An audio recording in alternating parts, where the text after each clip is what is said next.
Já boa tarde a todas e a todos. Eu quero mais uma vez agradecer o privilégio de ter sido lembrado pelo Grupo Otimista, meu estimado amigo e grande cearense Adriano Nogueira, que tem resistido no Ceará, fazendo uma imprensa livre, independente, capaz de mostrar as coisas boas, e ele gosta muito de mostrar as coisas boas, tanto que o nome é Otimista, mas é praticamente uma voz solitária denunciando as gravíssimas mazelas que, infelizmente, o poder total, como dizia Montesquieu, corrompeu totalmente. Montesquieu dizia que o poder corrompe e que o poder total corrompe totalmente. Essa é um pouco a realidade desse momento no Ceará.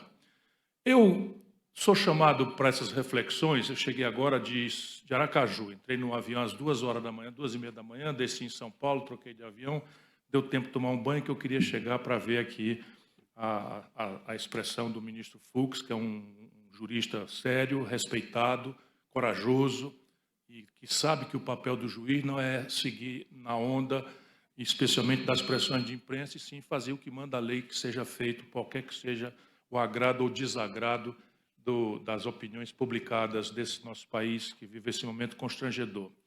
E a ideia que eu tenho estado a conversar no Brasil vai um pouco na contramão do meu pulso otimista. Eu sempre, então, antes de fazer a minha análise, como um médico, quando aborda um paciente, ele não vai chegar e dizer, como uma árvore de mau agouro, dizer, olha, a situação é ruim, cidadão, você está com o pé na cova. Não, o médico não faz isso, né? Ele, naturalmente, também não pode falsear o diagnóstico. Ele tem que dizer, olha, você está aqui com um problema, o problema tem esse nível de complexidade e gravidade, os riscos são mais ou menos assim, agora vamos lá, vamos agitar. Se você fizer as providências corretas e tal, e Deus é grande, vai dar tudo certo. Então, é mais ou menos a minha estrutura de reflexão aqui. Eu quero, antes de tudo, fazer um diagnóstico do problema dessa coisa adorada chamada Brasil, que é um amor não correspondido que eu tenho no meu peito, desde muito tempo antes. E hoje em dia eu tenho quase brincado, há um conterrâneo meu e do Adriano, cearense, humorista, eu sou um péssimo contador de piada, mas eu tenho me lembrado muito dessa piada que na boca do Tom Cavalcante é muito engraçada, acredite, e na minha fica pálida. Mas o que importa aqui é um pouco o que está acontecendo no olhar que eu tenho hoje sobre o Brasil, que é a história de um cachorro que o Tom Cavalcante comprou e botou o nome do cachorro de Pra Fora.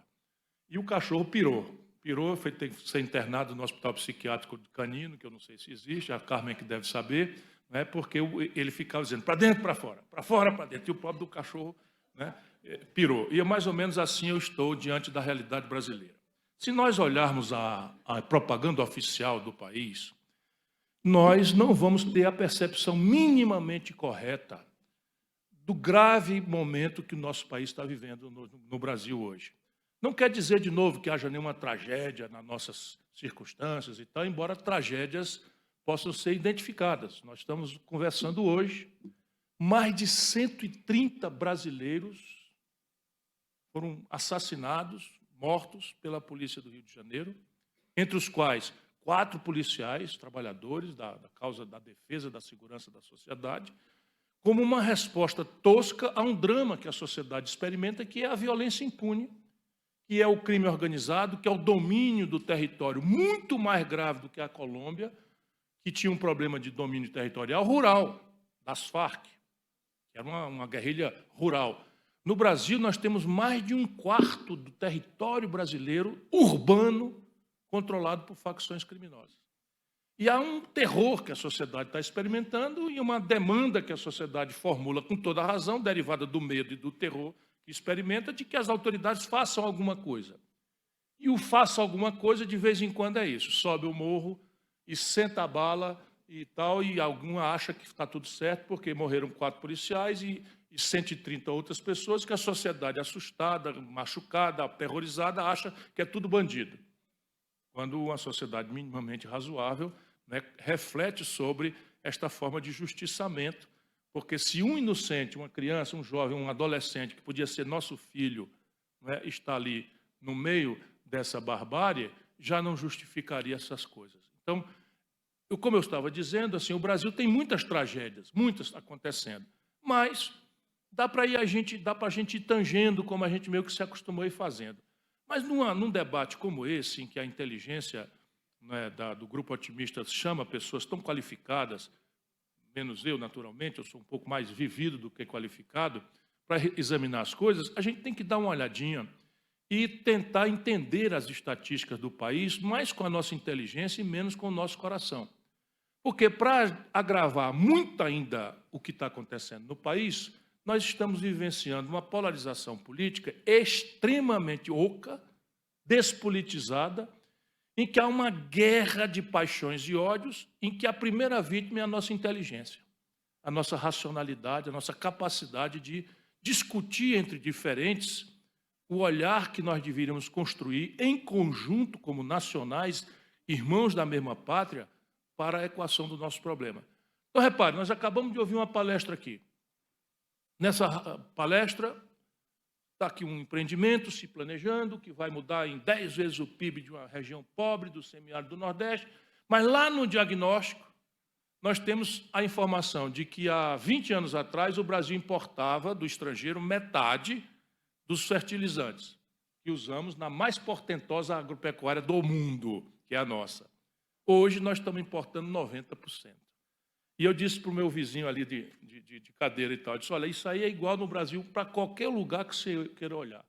O Brasil está se degradando, está se desconstituindo como sociedade ante nossa perplexidade, nossa passividade, ou, mais gravemente, nossa passionalidade, nossos ódios e paixões em que faz a gente defender o indefensável, dependendo se o patrocinador deste indefensável é o nosso bem-querer da política e tal. Nenhuma sociedade apaixonada por político está sadia. Está extremamente doente. Uma sociedade que é apaixonada por político pode acreditar em uma sociedade muito gravemente doente. Porque a política é uma atividade complexa, contraditória, e ela existe exatamente para isso, para que a gente aborde a contradição com frieza, racionalidade, inteligência, método. E é isso que eu estou propondo para as pessoas. Então, vamos lá. Quem é adepto da propaganda oficial está informado hoje de que o Brasil está a pleno emprego, na prática. Então, nós estamos, o que não acontece em sociedade moderna nenhuma do planeta, só nós, uma sociedade atrasada, decadente, como nós estamos vivendo a pleno emprego. A Europa está vivendo um drama grave do desemprego estrutural, em que, na Espanha, por exemplo, se nós tomarmos os jovens de 18 a 25 anos, a taxa de desemprego se aproxima de 40%. Mas no Brasil, a propaganda oficial diz que nós estamos a pleno emprego. Claro que eles não estão mentindo assim tão despudoradamente. A fonte deles é o IBGE. Então, vamos bater na porta do IBGE e vamos compreender e fazer uma pergunta. Espera aí um pouquinho. A Espanha, a Alemanha, a Itália, países extremamente desenvolvidos, estão vivendo desemprego estrutural tremendo de imensas parcelas da população desabilitadas para as novas práticas que as tecnologias estão impondo e tal. Nós ouvimos vocês falarem em inteligência artificial, e o Brasil está vivendo sozinho a pleno emprego. Me explica aí, IBGE. Bom, quem faz como eu bater nessa porta vai encontrar a explicação. É que neste país, e somente aqui, se o cidadão está cliente de um programa fisiológico, assistencialista, da proteção das políticas sociais compensatórias, aqui se diz que ele está ocupado, portanto, não está desempregado. Pronto, a chave está aí. Sabe quantos brasileiros estão clientes hoje da maior política historicamente do planeta de assistencialismo e cobertura com políticas sociais compensatórias do mundo? 94 milhões de brasileiros. Vocês têm ideia do que é isso? 94 milhões de brasileiros estão hoje vivendo das políticas sociais compensatórias do assistencialismo oficial. Isso, evidentemente, para quem conhece o Brasil com o amor que eu tenho, sabe que, infelizmente, o BPC, o Bolsa Família, é a diferença de comer ou não comer com a criança, não é? Pobre dos rincões do país, das periferias do Brasil e tal. Portanto, eu não estou falando contra. Eu apenas estou constatando, a partir de uma metodologia, que isto é uma coisa completamente, estrategicamente patológica, doentia. O que bota uma nação para frente, para progredir, é o trabalho qualificado e decentemente remunerado. Agora, vamos lá, por outro ângulo. Por que nós estamos a pleno emprego? É porque, na estatística brasileira, toda e qualquer ocupação significa emprego. E aí, veja bem, no Brasil, hoje, 38 de cada 100 trabalhadores e trabalhadoras, 38 de cada 100 trabalhadores e trabalhadoras estão na mais selvagem informalidade. Significa assim, se a gente chega na rodoviária aqui e passa um cidadão puxando uma carrocinha com lixo reciclado, que eles agora chamam, não é? Como é? Não, como é? Material reciclável. Então, bota aqui na coisa e tal, esse cidadão está empregado. Se de madrugada, chovendo ou fazendo frio no sul do Brasil, alguém está entregando um sanduíche do iFood para ganhar R$5 por vez, e se a corrente da motocicleta quebrar, essa pessoa fica 2, 3 dias sem renda nenhuma, nós temos 38 de cada 100 brasileiros na mais selvagem informalidade. A primeira consequência, agora já falando um pouco de economês, e eu não vou por aí hoje de jeito nenhum, é que com a metade da população, porque 38 de cada 100 na informalidade, 5,6 no desemprego que o IBGE reconhece que estão. E tem assim, se o brasileiro procurou emprego mês passado, ou deixou de procurar porque não bateu em tanta porta que se decepcionou, não tem mais dinheiro para o ônibus, etc., ele está numa categoria que o IBGE não chama de desemprego, chama de desalento. São mais 3%. Então, é 3% de desalento, mais 5,6% de desemprego, mais 38% de informalidade. Cavalheiros e damas, nós estamos falando que mais da metade da força de trabalho da nossa nação estão fora do ambiente formal de trabalho. Consequência econômica estratégica mais instantânea e grave. O Brasil tem uma das mais baixas produtividades do mundo. Então, você olha assim, a produtividade americana é 4, 5, 6 vezes a produtividade do brasileiro. Significa o quê? Que o brasileiro é um preguiçoso? Que o brasileiro demora mais tempo para fazer uma coisa igual que o americano demora menos tempo? Não. É que só se apura a produtividade pelo lado formal da economia. Então, você tem muito menos gente no campo formal da economia para gerar uma riqueza protocolarmente formal do que uma economia informal que não está capitalizada. Então, na verdade, o brasileiro que está na informalidade não conta para a produtividade. E sem produtividade, nós vamos tendo outros e graves sequelas para a questão estratégica do país. Vou mencionar aqui 2 breves sequelas assim. A primeira é a distorção do modelo tributário. Repare, o Exército, a Marinha Aeronáutica não é para todo mundo? Não é? O Exército, a Marinha Aeronáutica estão aí incondicionalmente para quem está empregado, para quem não está empregado, para quem tem salário alto, para quem está, estão aí todos eles. As estradas não são feitas para todo mundo? Quem usa, quem não usa, quem vai de ônibus, ou quem vai de bicicleta, quem vai a pé e tal. Pois bem, se estas grandes despesas públicas são para todo mundo, metade da economia não estão contribuindo para o financiamento. E você tem que pagar os custos fixos do Estado, aonde?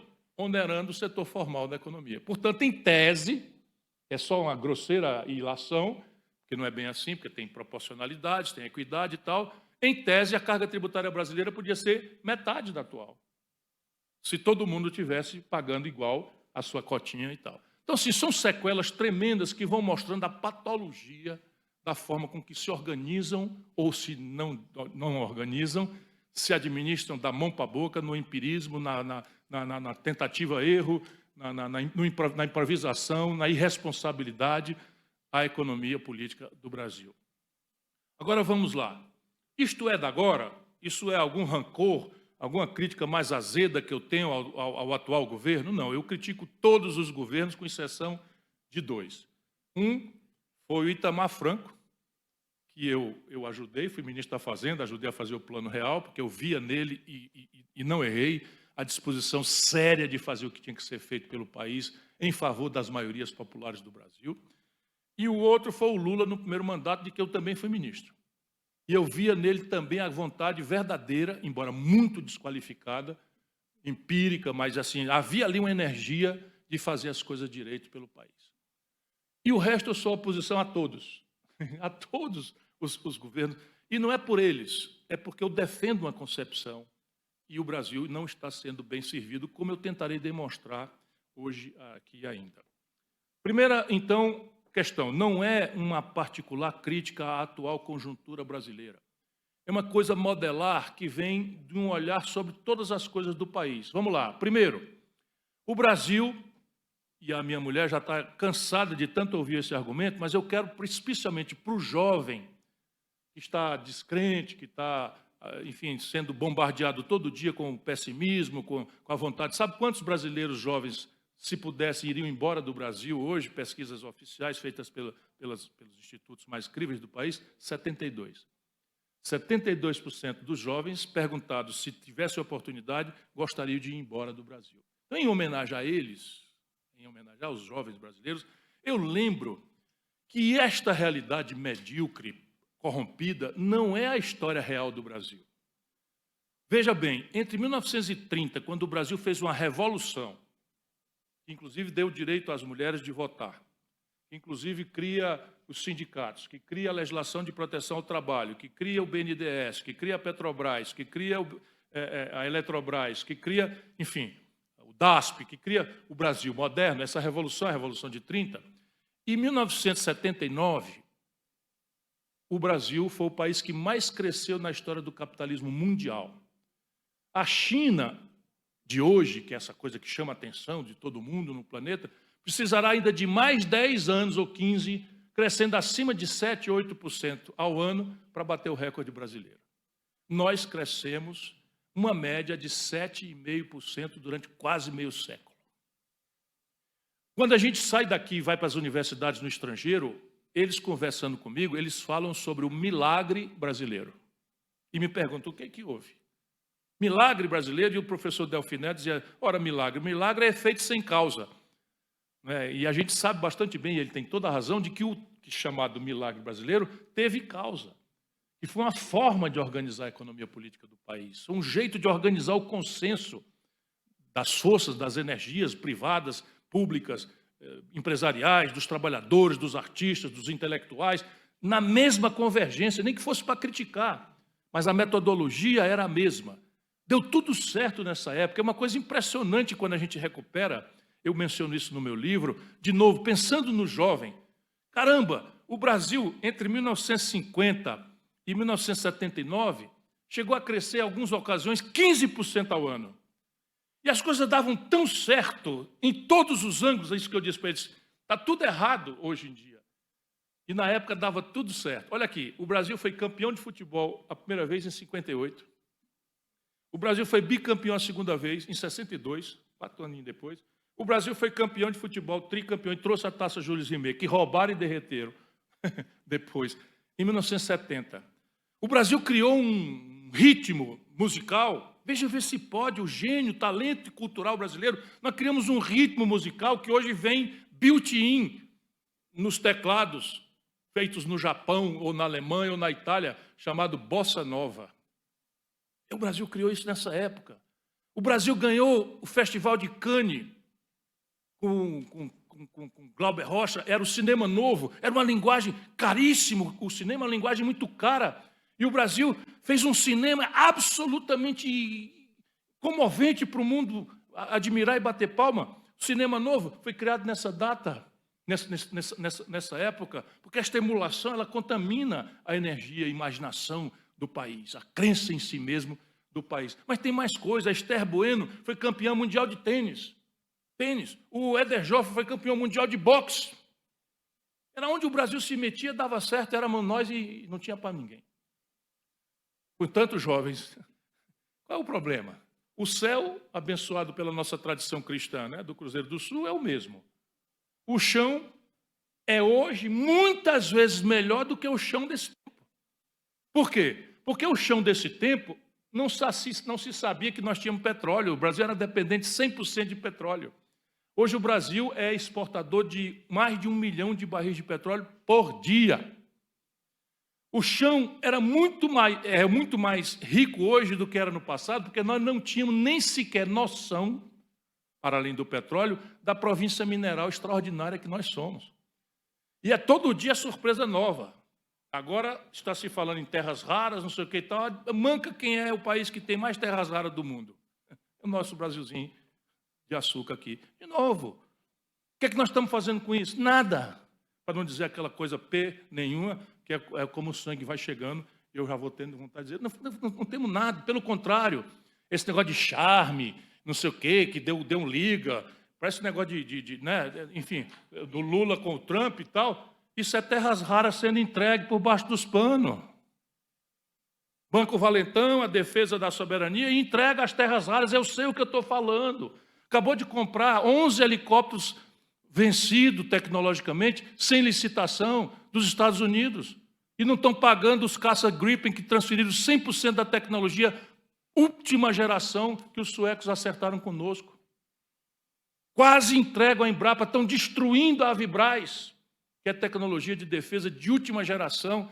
Tem nada de soberania, o Brasil não tem poder para dizer não a nada nem a ninguém. Só para vocês terem ideia, 80% dos remédios que nós tomamos, desde a mais sofisticada ampola de anticâncer mais moderna até o trivial Tilenol, o Brasil importa tudo do estrangeiro. Fechou a torneira, o Brasil não tem Tilenol para dor de cabeça, nem para tirar a febre de uma criança. Então, repare, o que aconteceu? Para um país ser esse exemplo extraordinário de êxito em todos os flancos, mas especialmente no econômico, viramos do zero, viramos a 15ª economia industrial do planeta, para hoje sermos um país que cresce 2% ao ano há 30 anos. Isso, assim, estatística é um bicho perigoso, que nem as estatísticas do IBGE. Entre 2010 e 2020, o Brasil cresceu, sabe quantos por cento? 0. Sabe quando foi que houve isso na história desse país? Nunca. Estatisticamente, o Brasil passou uma década inteira crescendo 0. 0 não é maneira de dizer, não, é 0. E depois passamos a crescer 2,5, 2,3, 2 e tal e tal. Que não é nem de longe suficiente para cobrir os ganhos de produtividade que nós precisamos fazer, nem para cobrir a chegada dos jovens ao mercado de trabalho, muito menos para cobrir o desequilíbrio fiscal monstruoso que está lavrando para os nossos filhos e netos uma crise agônica absolutamente grave. E se as pessoas querem desconhecer isso, que desconheçam. Eu terei a alegria, no meu túmulo, nas minhas memórias, de que o meu neto diz assim, meu avô já dizia, velhinho estava lá, a mulher do piolho, olha, estão quebrando o país, não sei o que e tal. Todo mundo vai ver. Eu estou sendo acossado pelo mundo oficial, dizer que eu trabalho com números imprecisos e tal, que não é bem assim e tal. Então, eu agora estou trazendo a minha inteligência artificial para minhas palestras. Depois eu vou fazer um negócio bonito desse aí, PowerPoint e tal, mas é só uns números para vocês verem o que é que eu estou querendo falar, não sobre hoje, mas sobre a decadência do Brasil nos últimos 25 anos. No mínimo 25 anos. Olha aqui. Vamos lá. Eu vou mostrar aqui a comparação prática entre o que o Brasil cresceu e o que a China cresceu. Vejam bem, o mesmo mundo, eu peguei o ano que eu arbitro que nós retomamos a democracia, 1985, para a gente não ficar mais botando culpa na ditadura. Teve suas culpas, mas vou botar agora só da democracia para cá. E não é por causa da democracia, é por causa da malversação que a política brasileira está fazendo da democracia. Vejam bem, em 1985, e sob o ponto de vista do tempo histórico, é ontem, o Brasil tinha um PIB de 835 bilhões e 790 milhões de dólares. Pronto, petezada, está aqui o número oficial do Banco Mundial, até na fração dos milhões. Tá certo? Então, era 835 bilhões o PIB brasileiro. O da China era de 710 bilhões e 800 milhões. Vocês perceberam? A China, naquela data, tinha 800 milhões de habitantes. O Brasil tinha 130 milhões de habitantes. O PIB brasileiro, em 85, era maior do que o da China, 835 bilhões e 790 milhões. A China tinha um PIB com 800 milhões de habitantes, de 710 bilhões e 80 milhões. Em 2024, que é o último ano que nós temos, 25 não acabou ainda, o PIB brasileiro passa a 2 trilhões e 27 bilhões e 680 milhões de reais. Aumentou 1,5 vezes. Em valor constante, o PIB Entre 85 e 2024, o PIB brasileiro, a população passa para 206 milhões, nós aumentamos 1,5 vezes. Ou seja, nós estamos empobrecendo por cabeça, que é o que importa. Se a distribuição de renda fosse ideal, nós estamos empobrecendo. Mas ela aqui é pior, ela é muito piormente distribuída do que qualquer outro lugar do mundo. Vejam a China. Em 2024, a China tinha um PIB de 18 trilhões 488 bilhões de reais. Ouviram? O Brasil tem um PIB de 2 trilhões, a China tem um PIB de 18 trilhões, na mesma época. A China cresceu 26 vezes o PIB no mesmo período. Será que não é possível que a gente não veja que tem uma coisa errada? O mundo é o mesmo. O mundo é o mesmo. As crises, as oscilações dos preços de commodity, as questões de guerra, de geopolítica, são as mesmas. Por que o Brasil cresce 1,5 vezes, 2 vezes o PIB e a China cresce 26 vezes? Creiam, a China só experimenta isso aqui quando funda um capitalismo turbo produtivo, mantendo um Estado poderoso. Ou seja, é a junção da iniciativa privada com o Estado poderoso que explica essa equação e não a burrice brasileira da prostração ideológica ao neoliberalismo, com casca e tudo, e pior, com a questão do financismo, com o que eu vou concluir a nossa conversa hoje. Nós ouvimos falar aqui em criança, em abastecimento d'água, em conflito distributivo, em orçamento, deputada Paula. Orçamento, nós estamos ali, orçamento e tal. E este é o ponto. Este é o ponto. Sabe quanto o Brasil está destinando à segurança pública para homenagear as vítimas desta violência pelo Brasil lá fora e especialmente aos do Rio de Janeiro? Sabe quanto a União Federal aplicou em segurança pública nos últimos 12 meses? 2,2 bilhões de reais do Fundo Nacional. 2,2 bilhões de reais para um país da dimensão continental, em que, a se perguntar à população, a segurança pública é o mais grave dos problemas. 2,2 bilhões. Sabe quanto é a verba de propaganda no mesmo período considerado? 3 bilhões e 500 milhões de reais. Aqui que se define o que é prioridade. Prioridade não é papo furado de político. Sabe, todo político fala em educação, saúde, emprego, moradia, não sei o que. E por que não acontece? Por quê? Porque não transforma a palavra em gesto. E o gesto concreto para um povo que não seja apaixonado de forma imbecilóide pelos políticos é examinar esse conflito distributivo, porque não tem conversa. Briga por dinheiro sempre vai ser um problema grave na humanidade. Quando se construiu a ideia de parlamento no passado, na velha Inglaterra, a primeira Constituição, que é a Carta Magna, a ideia básica é criar um controle coletivo ao poder de tributação do rei e à definição de alocação do dinheiro pelo rei, pelo poder absoluto. Nós aqui, repare, o que é que nós estamos fazendo? Há uma espécie de deep state, há uma espécie de governo real, para traduzir aqui, fora da democracia brasileira, que é uma grande aliança que eu chamo de plutocrata-cleptocrata. Mas, para traduzir essas palavras que vêm do grego, é uma aliança entre os barões e os ladrões do país. Então, pode rir, porque é uma tradução de cleptocratas e tal. Então, esta aliança cleptocrata e cleptocrata, que é dos ladrões, e do baronato, que é o plutocrata, simplesmente subtraiu do orçamento brasileiro a conta mais alta de todas. Sabe qual é a maior conta do orçamento público brasileiro? Era, até muito recentemente, a Previdência Social. Mas agora nós estamos arrochando o salário mínimo, e a propaganda oficial fala que o salário está melhorando. Deixa eu dizer para vocês concretamente, a maior economia das Américas, depois do Canadá, depois dos Estados Unidos, Canadá, inclusive, é o Brasil. Só perdemos aqui para os Estados Unidos.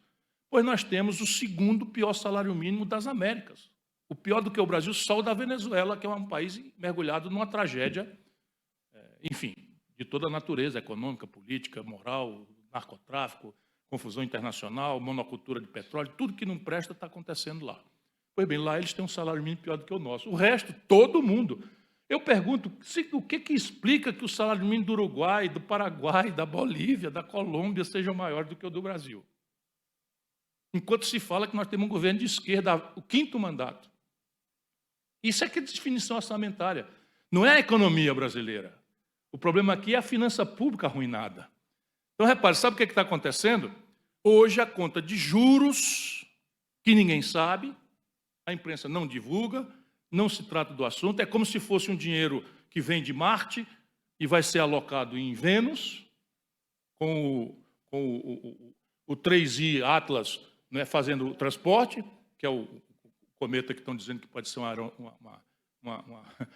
uma belonave alienígena. Não, nós estamos nos distraindo com tudo. Pois bem, R$1 trilhão. É até de tapioca, R$1 trilhão é a conta de juros nos últimos 12 meses.